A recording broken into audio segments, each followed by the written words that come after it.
हमारे बुज़ुर्गों के पास रुपए पैसे धन बहुत कम था और परिवार इतने बड़े बड़े होते थे। घर के लोग आपस में मिलजुल कर कमाते थे थोड़ा बहुत और उसी में अपना गुजारा चला लेते थे।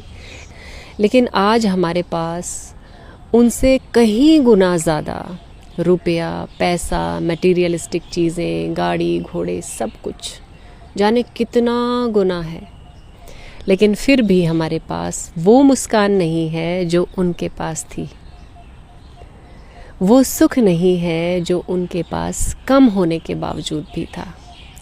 जिस चैन की नींद वो सोते थे इतना होने के बाद भी हम आज नहीं सोते हैं।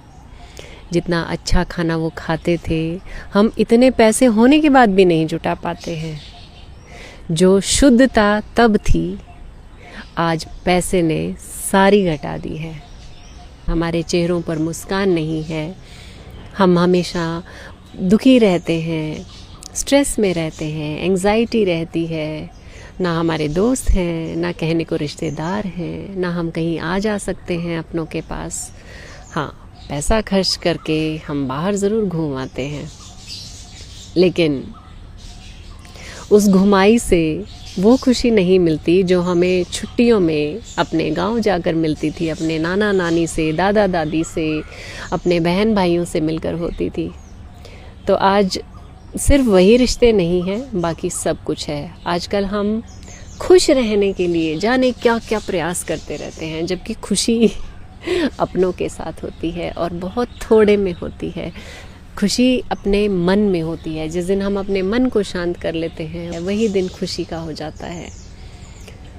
जिस दिन हम किसी और के चेहरे पर मुस्कान देख लेते हैं वही दिन मुस्कान भरा हो जाता है।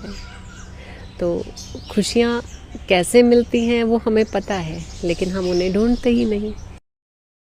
आपका दिमाग खराब हो जाएगा ये जान के कि भगवान राम खुद ये चाहते थे कि अयोध्या में जो ध्वजारोहण में जो ध्वज इस्तेमाल हुआ है वो वही ध्वज हो जो उनके टाइम पे इस्तेमाल हुआ था। अब आप इसको संयोग बोलो, कोइंसिडेंस बोलो या कुछ भी बोलो, लेकिन हाउ इज दैट पॉसिबल? सुनो, तो जिस धर्म ध्वज को अयोध्या में लगाया गया वो कोई आम ध्वज नहीं है। ये वही ओरिजिनल ध्वज है जो भगवान राम जी के टाइम पे अयोध्या का प्रतीक हुआ करता था। अब कहोगे इसमें बड़ी बात क्या? बड़ी बात है क्योंकि ये इतिहास के पन्नों से नामो निशान इसका मिट चुका था। अब इसका पता ऐसा लगता है कि एक इंडोलॉजिस्ट है ललित मिश्रा, जो अपने किसी और ही प्रोजेक्ट पर काम कर रहे थे। इस दौरान उनका ध्यान जाता है मेवाड़ डायनेस्टी से रिलेटेड रामायण की एक पेंटिंग पर। उस रामायण की पेंटिंग में अयोध्या का एग्जैक्टली यही ध्वज दिखाया गया है। ललित मिश्रा ने सोचा कि अगर पेंटिंग में ऐसा ध्वज है तो जरूर इसका प्रमाण वाल्मीकि रामायण में भी मिलना चाहिए। रिसर्च करने पे उनको अयोध्या कांड में इसका एग्जैक्ट वर्णन मिल जाता है, जिसमें उनको ध्वज में मिला सूर्य, ओम और एक अजीब से पेड़ का चिन्ह। अब इस पेड़ पे रिसर्च किया गया तो पाया गया ये पेड़ कोई जनरल पेड़ नहीं है। ये दुनिया का पहला हाइब्रिड पेड़ है जिसको ऋषि कश्यप ने